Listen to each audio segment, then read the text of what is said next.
My name is Steve Murgatroyd. I've been around the business for a long time, but I'd like to begin by acknowledging where I'm speaking from today. I'm speaking from the city of Edmonton, which is on Treaty 6 land, which has been traditionally for thousands of years a meeting place for all sorts of indigenous people from all across North America. And we continue to be a major meeting ground for not just in Indigenous people. We had 6,000 elders here just a few weeks ago, and I was fortunate enough to work and speak with them. But we're also a meeting place for people from across the world. And so, welcome to Treaty 6. And as a treaty person, I'd like to continue the tradition of speaking frankly, but in an honest and open way, which is the tradition on this land. All right. Can you go to the next slide, please, sir? So a little bit about me, if you don't know, I've been around the higher education business since 1972 when I began teaching for the Open University in the UK. I've also been the Dean of Business at Athabasca University, and I've consulted around the world on learning and education systems, including spells in New Zealand, in Dubai, and in the United States. I also ran a large consulting company in the UK for some time. So I've had a varied background and experience, but I've been involved in open and distance education since I left university as an undergraduate.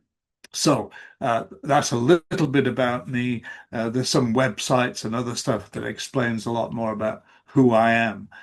Next slide, please.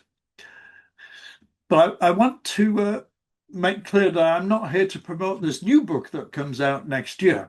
This is a book about leadership. It's not a book about technologies for learning that I published last year in Ethics Press, a book about AI and the future of higher education. So I'm hoping this is one of the last books I'm going to write, but there is another one coming out later on next year as well on AI and the work of K to 12 educators. Next slide, please. So here's what I want to explore and talk about today.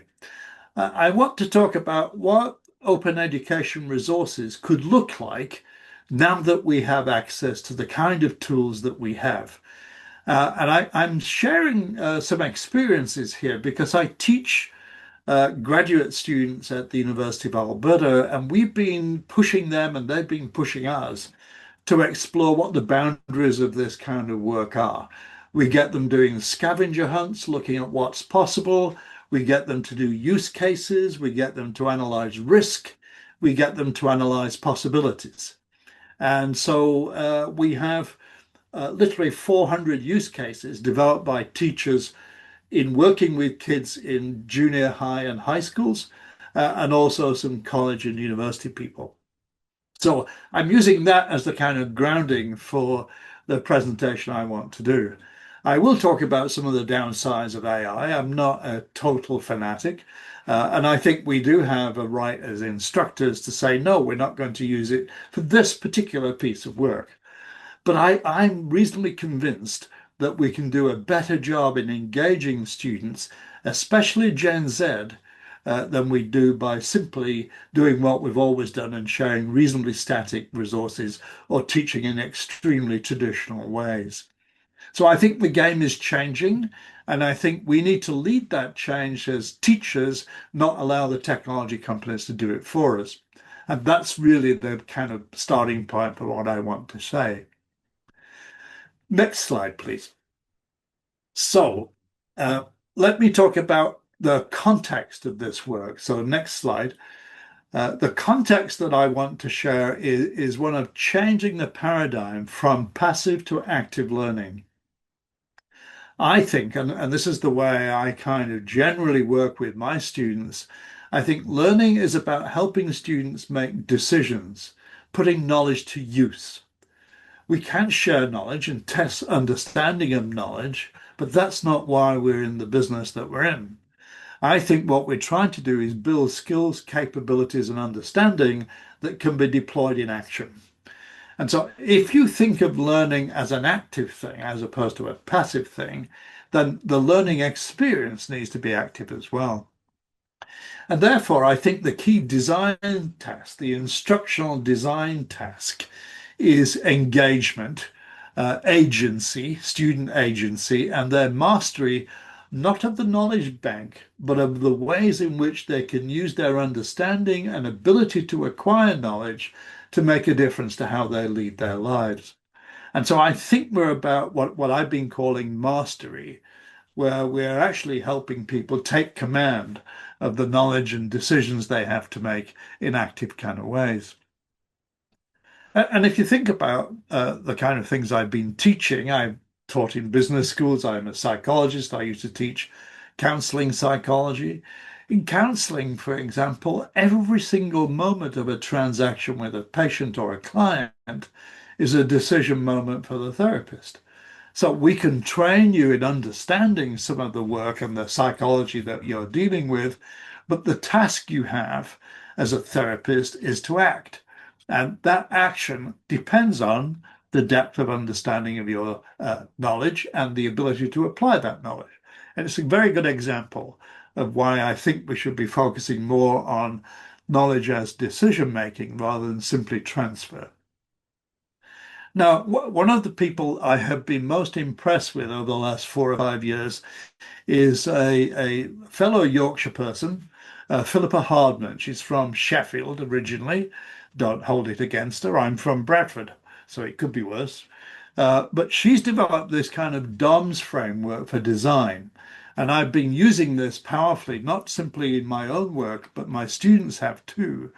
And you can see a summary of what it is here. But I think there's a kind of shift in what this means for practice, and that's what I really want to push reasonably hard later on in this presentation. So, next slide, please, Sarah. One of the things that Philip has been doing, and I've been reinforcing in some work I've been doing too, is looking at what's wrong with a lot of online learning materials and OER materials that come from a different time.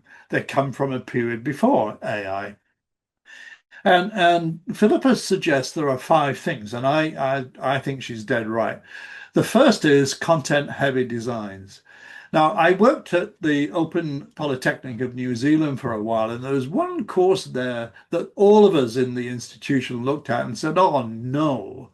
It was a law course, an introduction to law for business people, and it was 942 pages with about 1,000 footnotes.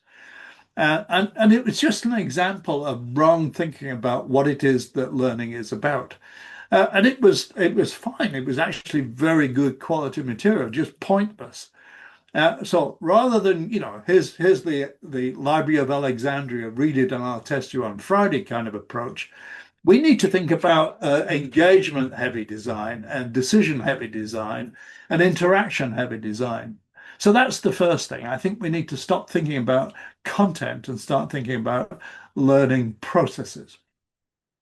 The second problem she keeps identifying is that we all think that we have a logical sequence that you must go from A to B to C to D. And in some areas, like in the teaching of statistics that I used to do, that may well be true. But in most disciplines, that's not how students navigate learning. They dip in and out. They move between one bit and another. They look at the interesting bits.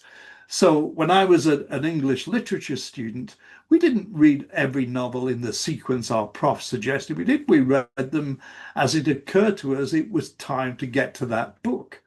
So rather than linear sequencing, design for flexible approaches to when, where, and how and what people are going to study.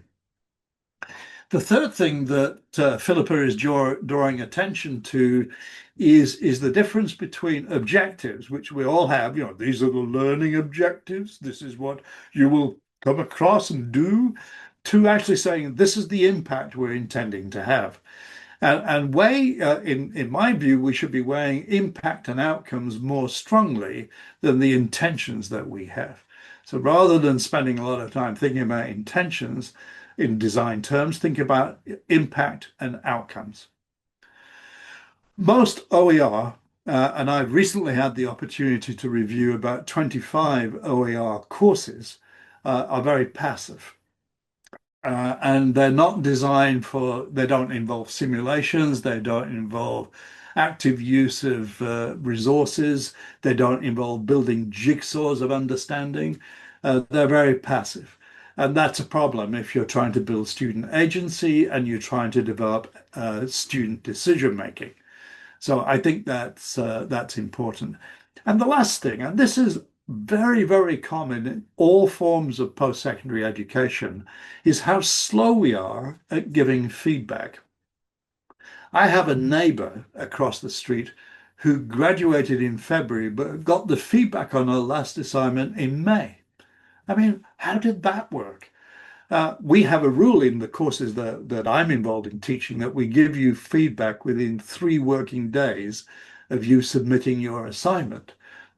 I think that's still slow. And one of the advantages of AI is we can give you feedback instantly. We can give you quality feedback instantly. I just wrote a paper for a journal. I used the Stanford AI review system where you submit the paper, tell it which journal it's for, and they will review it as if it was a peer review. And I got the feedback an hour and a half later, which led to some major rethinking about that paper. Terrific, absolutely fantastic. But that's not how students experience assessment and marking. In fact, the average number of words on an assignment at a particular program in a particular university was 14 words of feedback on an assignment that took somebody round about 30 hours to complete, which I think is reasonably criminal. Next slide, please. So, if these are the problems, how can we begin to think about them differently?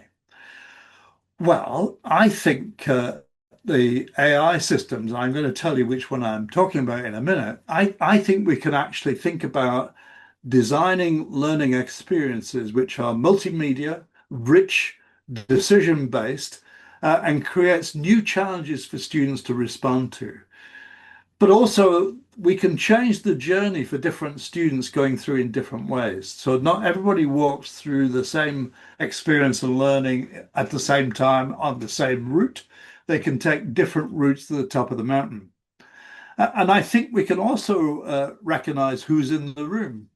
So in some of the classes I've been teaching, we've had students whose English is their fifth language or sixth language, and we create translation opportunities for them so they can look at what we're doing in their own language and then see it in parallel in the language of instruction. So I think we can change the dynamic of the experience of the learning. And for those in areas of the world with low bandwidth, like northern Canada, 30% of Canadians in rural Canada don't have access to affordable, reliable, efficient broadband. So we have the problem just as strongly as many of you in other parts of the world do. We can create versions of this that run independently of the internet or largely independently of the internet. And I also think, we can actually commit ourselves to ensuring equity and inclusion through the way in which we design the learning experience. Now, I should make clear that in my own teaching, I have not used a standard textbook for over 20 years. Even the ones I've written, I give free to the students involved. So I think that OER is the way to go, but I think we need to reimagine what accessibility learning looks like. Next slide, please. So the kind of uh, work I've been doing looks at AI in these ways. How can I create a range of different tasks for a set of learning impacts that I want to have? So rather than just have one simulation, why not have three? So in a recent course we developed with Deborah Hurst from Athabasca University for nonprofit leaders working on the issue of psychological safety in the workplace, we created 4 simulations using IBM Watson. Everybody had to do one, and then they could choose one of the others that was most relevant to their circumstance. So we could increase task variability. And those simulations used to take us days to build. Now we can build them in a fraction of the time. We can also prototype different forms of learning. Those of you who haven't used Google Notebook should start to do so.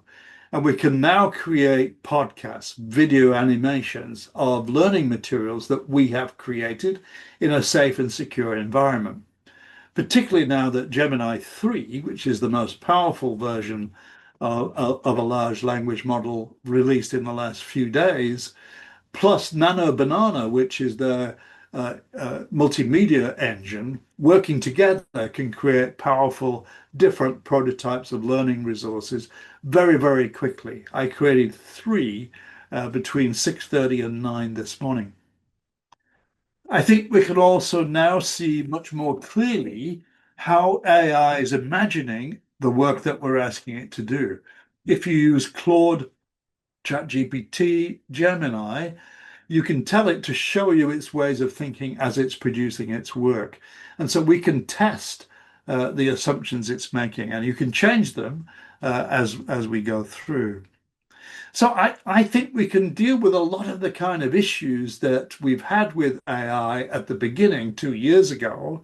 I think it's a very different set of questions right now. One of the issues that gets raised a lot is, well, isn't all this just lowering the cognitive load for students, getting them to be even more intellectually lazy than they already were? And I think yes is the answer, unless you scaffold how you want to use these tools in particular ways. So I'll be talking about that in a moment. Next slide, please, Sarah. So I mentioned a couple of the tools that I've been playing with. Here's the list. The newest one on this list is Flora, which was released on Monday, which is a storyboarding tool. So if you want to create storyboards, then Flora is a fantastic way of doing that. And if you share with it your learning design and your learning materials, it will create a storyboard for you, and then you can move things around, and it will move all the components of the resources you've created around to match the storyboard. But but the thing is, it's getting pretty rich out there in terms of what's available. So I checked about an hour before we came on air with one of my favorite websites called There's an AI for That. And there are 42,733 applications available right now related to about 11,770 different tasks. Now, the issue for most of us is we don't have time to dig into all these things. One of my clients, who's a large learning nonprofit that's in the learning business for elder care, end of life care, and personal social workers and personal care workers, I advise them to focus on Gemini 3 and Google Notebook as their primary vehicles for their day-to-day transactions. Gemini 3 and Notebook come with Nano Banana, which is this powerful video generation, image generation, infographic generation, mind mapping tool. And there's tons of other great stuff inside Notebook. And Notebook is free for at least up to 100 notebooks. And each notebook can have up to 50 different pieces of resource inside it, whether it's video or text or audio or some combination of these things. So I think the first two are the primary tools I find myself using. My grad students who teach K to 12 are also big fans of Diffit. Now, Diffit enables us to level up and level down learning materials given who we are dealing with and teaching. The combination of Diffit, Magic School, and the other two, Gemini and Notebook, enable us to meet the needs of different learners in different languages.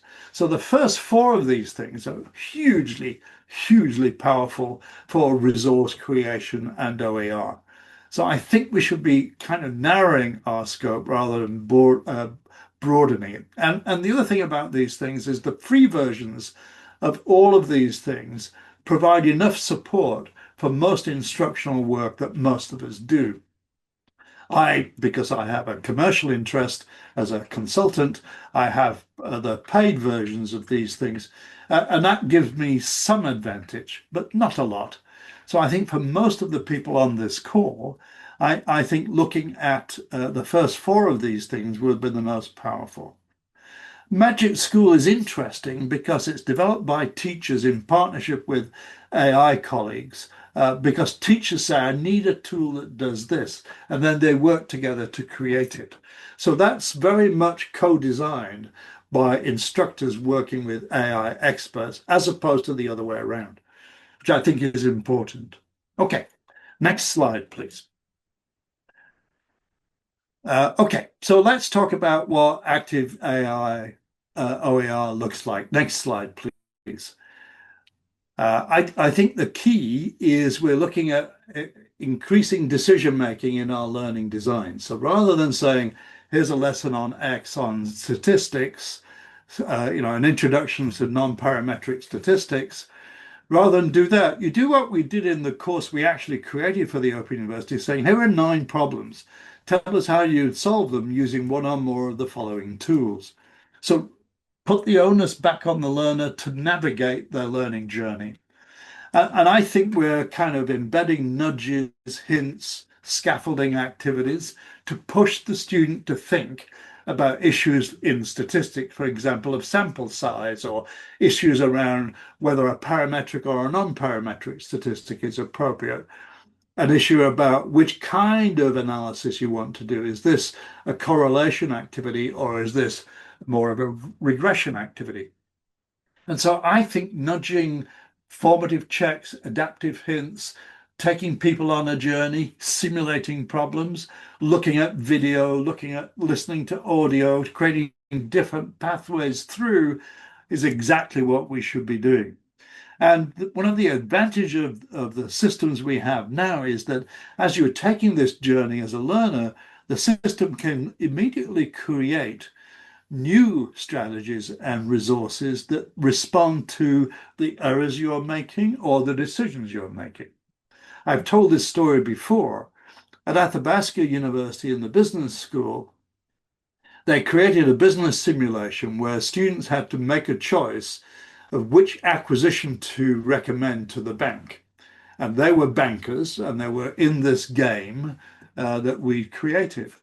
What we noticed and what the system noticed before us was students were systematically avoiding recommending the indigenous enterprise choice.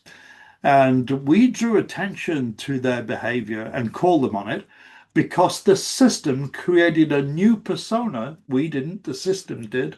And it challenged them to say, why are you ignoring this indigenous entrepreneurial group who are actually outperforming the 3 other groups that you're looking at?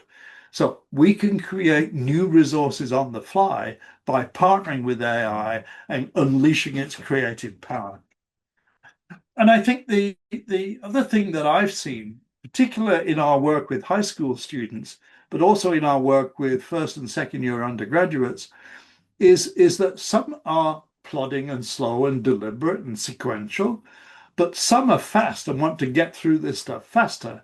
And that's a characteristic of certain groups of Gen Z students. So we can actually accelerate learning. We can actually enhance learning for fast learners, give them more substance to do, more tasks to solve, more problems to solve. And so I think we can actually reimagine the learning experience as opposed to the learning as content. Next slide, please. So I'm going to bash through the next few slides reasonably quickly because I'm going to take a pause and see what questions we've got in a minute. So this is a kind of summary of my argument so far. On one side, we have the old versions of OER. And I was involved in creating some of these things, and I was very happy with what we had created. But this is a different time. So now I think we have to look at this other side of the ledger and ask, what are we doing? What's the opportunity here? One of the things that I discovered about 8 months ago was with certain kind of agent prompts. And remember now, AI is just as much an agent, an action agent, can take independent action. I created agents that automatically updated material that I had created for our students in the MBA program. So, for example, data about productivity or about GDP or about competitiveness or about innovation. It knew what to look for because I'd highlighted what it is it should be updating. And every time a student looked at this material, they got the most recent data. I didn't have to do anything.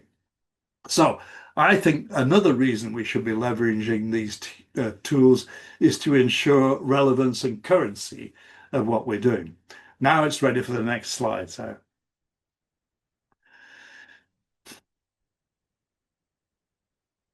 So we can use what we've got. We don't have to throw away and start again. So you could take everything you've created in an OER file for a particular piece of learning. Let's take the example of the course I created on competitiveness, productivity, and innovation in Canada, and say, this is the course I created 3 years ago. Make it live and real and work with the systems that I've just described to convert these reasonably static materials into interactive learning experiences and modules. We can also use that material now to automatically generate multimedia. So a Google Notebook creates podcasts, which are often very good. Sometimes they need editing. It now creates video and it will create very good quality infographics. And using Gemini, I can use that material to create simulations. I'm using Ethan Mollick's prompt library to adjust his simulation prompt for 20 simulations I created for our graduate students at the University of Alberta. And so I think the big single thing we could do quickly at very little cost and very fast indeed, like hours, not days, is convert what we've got into something more powerful, valuable, and meaningful, relevant, and current. And a classic problem with OER is almost as soon as you've written the stuff or created the material, it's dated. No more. We can actually change how we think about updating and revising our resources, which used to be, in the good old days of the OU, a complete nightmare. Next slide, please.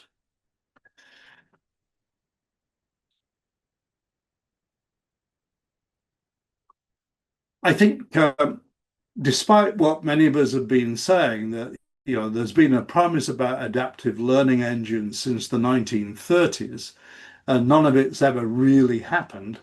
I think it's beginning to happen now. Not necessarily with some of the adaptive learning engines that have been built, like Newton, but in terms of the combination of simulation, design, and interaction with students, I think we can create a much more adaptive learning architecture. And in particular, the key to this is changing how we think about assessment. And so rather than, your classic midterm, end of term, which I haven't done for 30 years now, we have continuous assessment, day-to-day activities, uh, looking at students taking actions and looking at how those actions are helping them build competencies and capabilities and improving decision making. And so we can build very rapid assessments that become adaptive, and the learning material then automatically adjusts given the score you get or the feedback you've given to the system.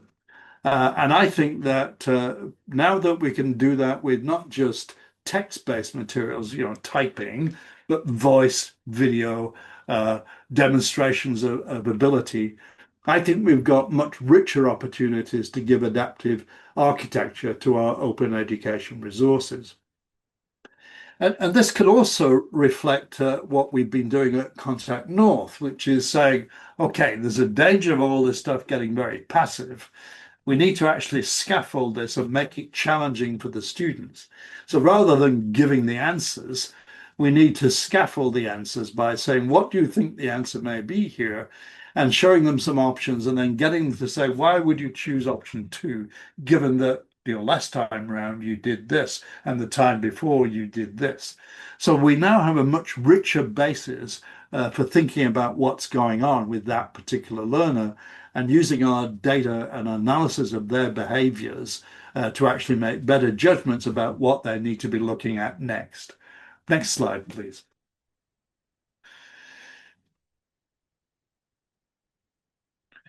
Uh, Now, I live in Edmonton, and every year for the last several years, we've had between 60 and 75,000 newcomers coming to the city.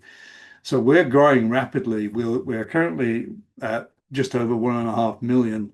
We'll hit 2 million reasonably quickly. What that means is our classrooms, whether it's in college, university, or school, are incredibly diverse and complicated, which is one of the reasons we just had a teachers' strike. Now, I think that we need to understand that the old version of OER was one size fits all. This is it. This is your course. Take it or leave it. Off you go.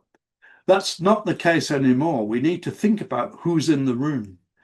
And we need to think about different scaffolding for different players in the room. So if you're from one part of the world, if you're from Africa, and you're from I don't know, Portugal, and you're from California, your mindsets are all very different. You come with different languages, you come with different assumptions in here. How can we leverage that? It's not a barrier, it's an opportunity. How do we leverage that? And I think we can actually start to think about, multilingual, multi-generational learning. We can start to think about different pathways to the same destination. And I think we can really reinforce learning to fill in foundational skills gaps that some people have. This is especially true in fields like mathematics, statistics, and STEM, where not everybody has the same starting point for their study of a particular subject. So I think there's a lot we can do now to think about who's in the room. And I'll talk about that again in a moment. Next slide, please, Sarah.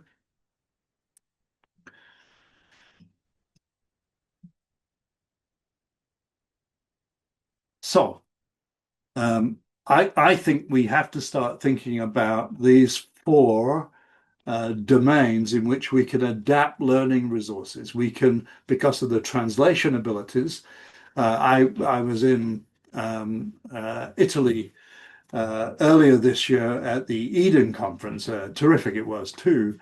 But I was wearing smart glasses, which enabled me to see a translation in my eye of what was being said to me in Italian, which I don't speak. And I could read it in English, and I responded, but I could show the person on my phone what I was saying in Italian. Powerful, simple, but very effective. And the number of handheld devices and wearable devices that do these kind of things is growing. So smart glasses are now down to about $150, and they will do all sorts of support for what it is you want to do. But we can also adapt our learning resources for different levels of cognition and different backgrounds in terms of knowledge, skills, and ability. We can adapt our learning resources for different cultural histories, with some exceptions. So right now, all forms of AI are incredibly pathetic at dealing with indigenous history and indigenous cultures. I've been working closely with Treaty 8 on looking at that issue and exploring that issue with 400 elders right across Canada. And looking at how difficult this is going to be, because we have, like the New Zealand situation with just a single Maori language with various dialects, we have over 600 indigenous languages. And so we have a complex history, complex cultural complex to deal with, and very complicated language issues. I've been working on the Cree language, for example, but there isn't one version of Cree, there's several.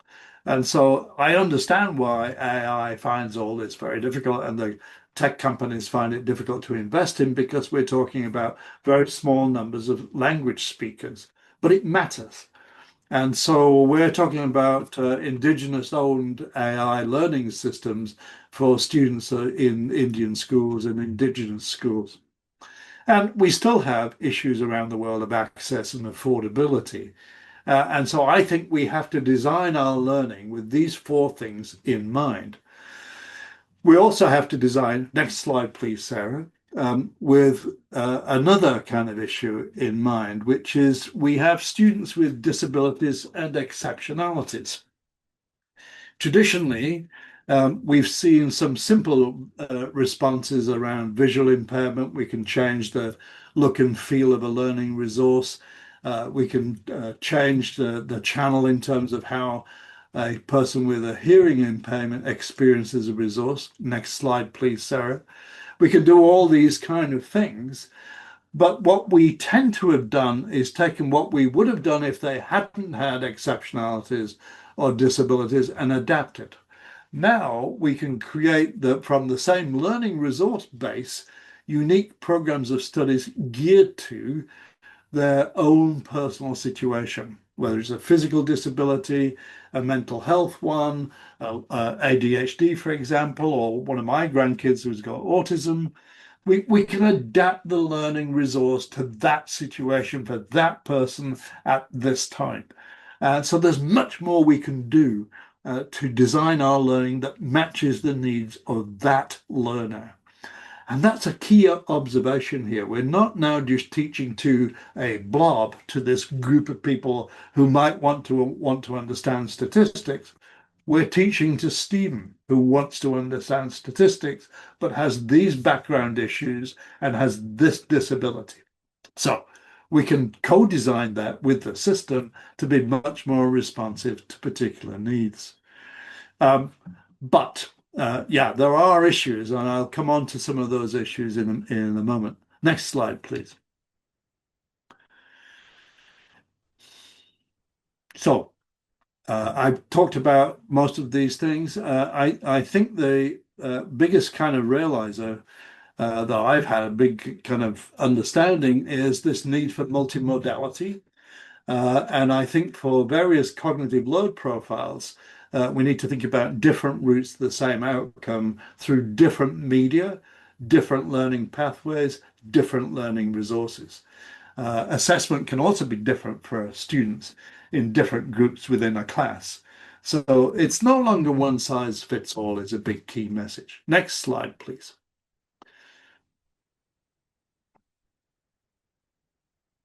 Let's go to the next slide. You'll see all these slides when the slide deck is put up by Sarah later on. One of the big developments, and Contact North has been at the front of this for a number of years now, is it used to be hugely expensive to take AR, VR material and create it. It was a very expensive process and not used by very many people. That's changing. So we can now rapidly create 3D environments, creating simulations of industrial situations, of workplace situations, HR simulations, for example. Harvard Business School has created lots. And we can automate some of these videos or podcasts or these immersive experiences to make them widely available. And also, I mean, what I've been doing recently is creating text-based simulations that require voice-based responses. And the system is not looking simply for what you say, but how you say it. So if I'm trying to test in a counseling psychology setting for demonstrations of empathy, warmth, and genuineness, I'm interested in tone and not just the text, but tone and manner. So I can look at that on video or I can listen to that in audio, and so can the systems. And the systems can give you feedback instantly, and then I can review issues that the system triggers for me to review. Next slide, please. So this is a lot easier than it used to be. And I think there's, so much we can do here. And this slide just summarizes how we're doing some of that. And I provide an example here of, a simulation of materials failure analysis in engineering, which friends of mine built at the U of A. And they built it in about an hour and a half using standard video resources they already had, pictures of bridges falling down, for example, and looking at various kinds of responses students had to the design challenges that they were experiencing. Next slide, please. So I think we can do more. I think we can do more faster. I don't think we have to spend a lot of time or money doing this work. Lots of concern, I know, about offloading learning to AI and copy and paste and all this stuff. I think we should stop playing defense and start playing for development. And I think there are a number of things we can do to really rethink how we manage the cognitive development of our students. And here are some suggestions about how we could do that. But the underlying message is this last component on this slide, which is we have to design so that students can't simply uh, offload their work, their cognitive work to AI. AI is pushing them to do more than they would have done in a traditional classroom environment, particularly in a very large class of 400 or 500. Next slide, please. So I know there are concerns, and I'll just go through these and I'll just pause for a minute before I get to towards the end. So next slide, please. We are very conscious of all of the limitations. Uh, Here are some of them. And I think that we have to have ethical use of AI. So this is not just about, hey, it can do this, let's do it. We have to imagine all of the variables that we're trying to deal with, particularly the ones on this list here. But these aren't the only issues. Next slide, please. We have the usual suspects, right? So I've already raised privacy and security. Bias is a huge thing. So we have, I've already mentioned indigenous people, bias towards certain ethnic groups. If you're using Grok, bias in favor of Elon Musk, who's the brightest man the world has ever seen, according to Grok. But we have to be very conscious and test for bias. Now, within Magic School, there is a component where you can put any materials, any resource, video, text, audio, anything, through a bias checker, and it will draw attention to some issue. It used to be really difficult to work out how AI had reached certain conclusions, but now it's becoming more transparent, so I can actually watch the logic. And we still have hallucination problems, but they are far less than there used to be. They've been very good at working on this hallucination problem, but it still occurs. And, just ask any AI system what it thinks of Boris Johnson to see what hallucination looks like in reality. So, next slide, please.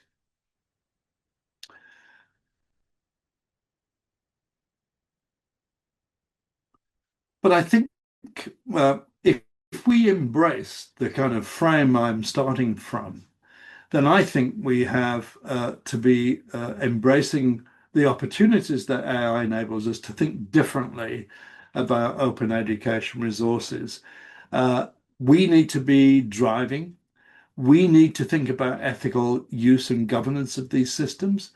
But I think if we are serious about making a difference to learning outcomes, and remember, in the context of Canada, close to 30% of university students, sorry, college students and 40% of university students never complete.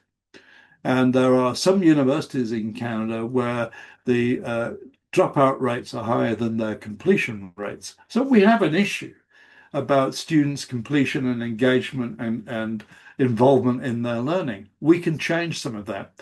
And we can change it by leveraging a more engaging learning design. But the other thing this is about encouraging students to be future ready.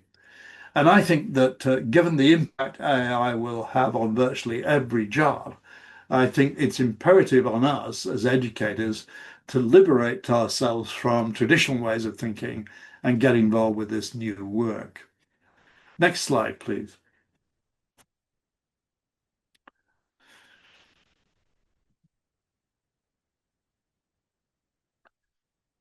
Um, I'm just going to deal with this issue, then I'll stop. There are more slides in the slide deck, but I just want to explain one of the things I found really powerful. And then I'll stop and look at what the comments are in the chat, because we're coming up to closing time, as a well-known singer would say. So next slide, please, Sarah.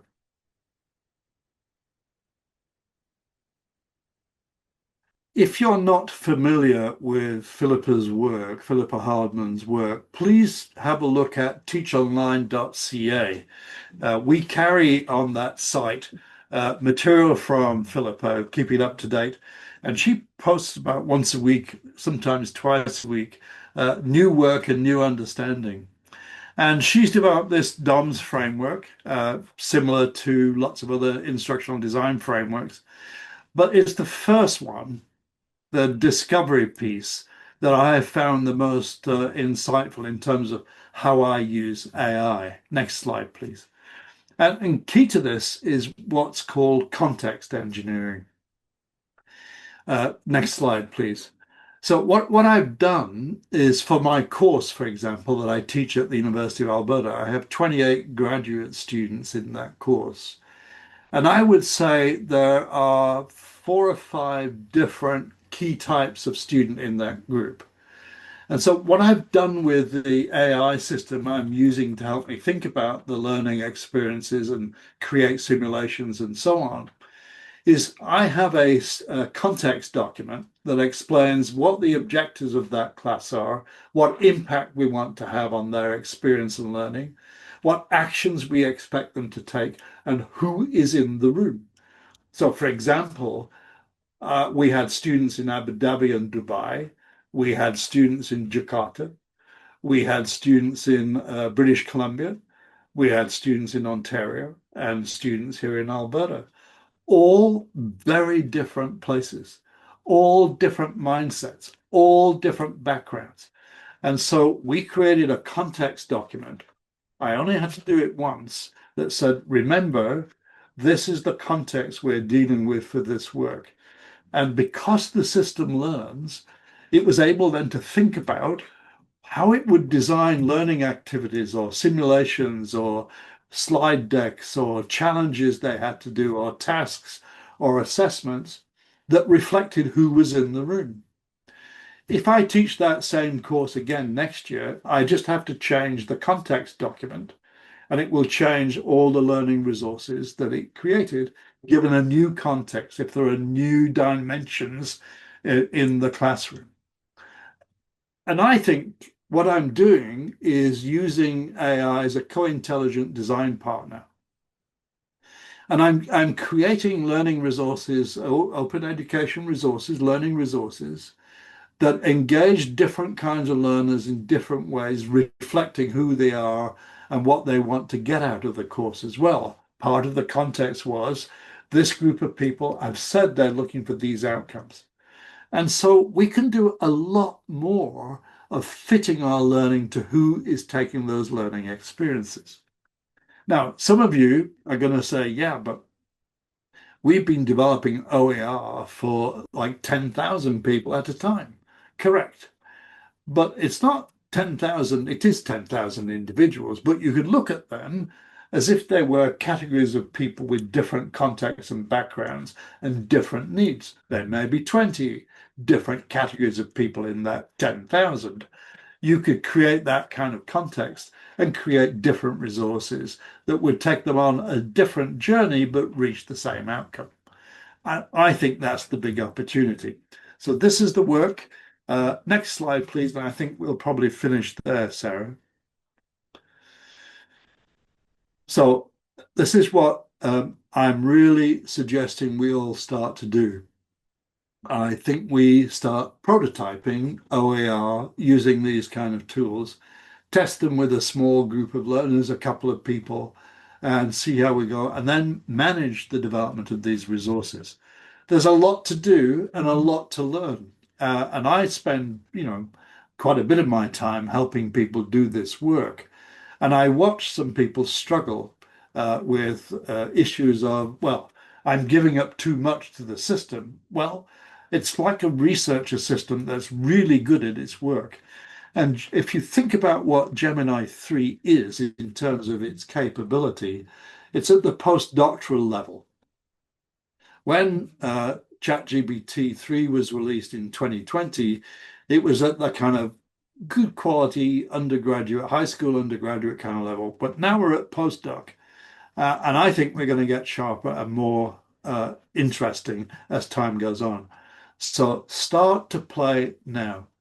When you see the slide deck, can we go to the slide that says what you can do on Monday, Sarah, which is way down the list here. So it's quite a few slides away. Just blast through these. Let's get to the what you can do on Monday slide. You'll see all these slides when Sarah posts them.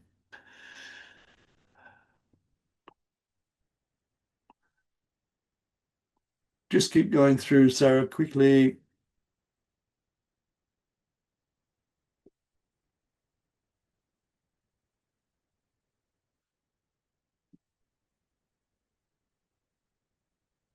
I think I'm asking you to go away and play. And here are some of the things I suggest you might want to do. Uh, you can do all sorts of things with the stuff you already have. See what you can do to make it lively, interesting, multimodal. See what you can do to create different assessments for different kinds of people that assess the same thing. See what you can do to adapt OER for different kinds of disability.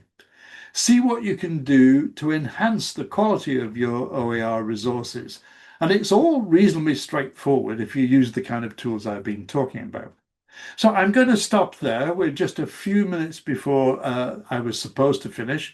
And I'll ask Sarah to stop sharing and tell me what's in the chat that I should be worried about or responding to or be excited about.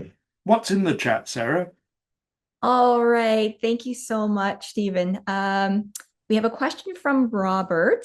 In terms of using AI for assessment, there is concern about around uploading student work to generate feedback. Is there a way you found on how to address this?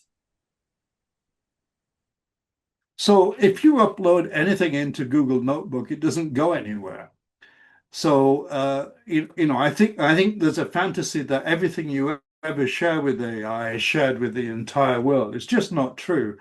Uh, if you look at Adobe Firefly, where you're sharing images, they don't go anywhere. They're yours. You can delete them immediately, and they're not being shared for training, and they're not being shared with other users. And it's exactly the same in Google Notebook. So if you want to look at student assessments, you can put all of your students' assessments into Google Notebook, and you can ask it to look and compare and contrast the students. You can get them to use a rubric to give you a preliminary assessment of how each student has been doing. So you can do lots of stuff without risking privacy and security. Good question. Next question, Sarah. Yeah, I'm going to move over to the Q&A. Kimberly asks, do you have a set of criteria that you use to review AI tools before recommending them to students or using them for your own work? I'm interested in helping students make informed decisions about the kinds of tools they interact with. So one of the advantages of teaching at the graduate level is we've got all these grad students and we get them to do scavenger hunts. So we get them looking at, these are students of education, so they're in the teaching business. We've shared a set of criteria which their predecessors have developed and say, using these criteria, identify 3 new tools and assess them against them and tell us what you'd use them for and what the risks of using them are. So since we have, 20 students each semester, that means approximately 50 new tools. I know it's 60, but we have overlaps and duplications. And we can look at those and use those, that work as a basis for starting to look at new tools that have emerged since the last time we talked. So that's one thing we've been doing. And the other thing is to look at one of the things I didn't talk about was cost. And so one of my criteria is, look, none of us have any money. Particularly if you're in the teaching business and you're in K to 12 schools, you don't have any money. So how can we do this in an affordable, accessible way, minimizing risk and maximizing impact? And so we've kind of been working around what some of these conclusions are. Now, the new book that's coming out next year, not the one I showed you at the beginning, but the book on artificial intelligence and schooling that Routledge are publishing, has a lot of that material in it. And I'm happy to share that if you drop me a note. My email is at the end of the slides, which you'll see when Sarah posts them. So yes, but I think one of the criteria that none of us look at carefully enough is lifetime cost and affordability. And if there is an AI bubble and it bursts, I would say that quite a lot of the existing players that have been building apps, now I'm not talking about the big players like OpenAI and Google and Meta. I'm not talking about those, but some of the smaller players will simply cease to exist. So you've got to look at risk from an economic point of view, not just an operational one. By the way, Meta used to make money, but now it's actually issuing debt so as to fund its AI development, right? So those of you who are not sure about the future of the AI industry, I'm pretty sure the bubble is going to burst. The question is when and with what impact. I met with my financial advisor, whose working assumption is that it will go, and they will have a 30% impact on my pension resources. So that's not good. But she did say that even with that, I've got enough money to live till I'm 108. Not sure I want to, but there we go. Next question, please. Hey, I think we have time for one more. Galera asks, great session as always. You highlight the importance of learner engagement in the process and the outcome of learning, as well as the value of deep knowledge and informed decision making.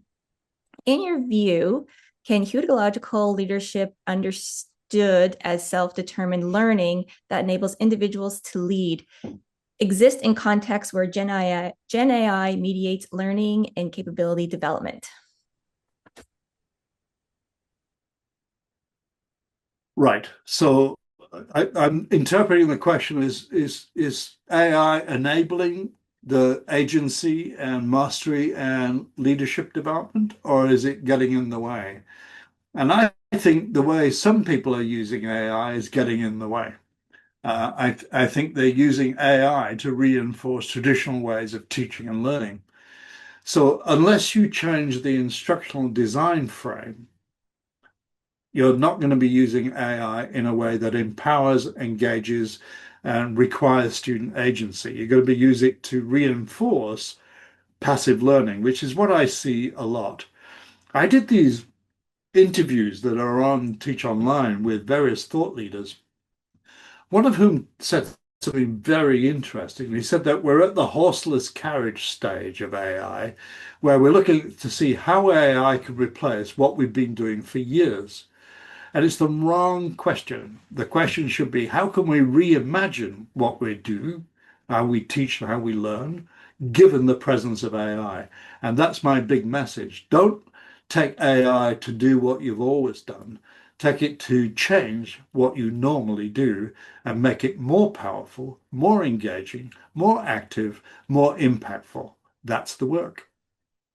Okay, thank you so much for being here. I do hope you have a great day and be well, everybody. I can now go back to my normal system. This isn't the one I normally use, but I had a big blow up on the system next to me here. So at least I have three options on the table and I found one that worked. Thank you so much for your time. And thank you, Sarah, for being so helpful in driving the slides and in checking on the chat. So thank you so much.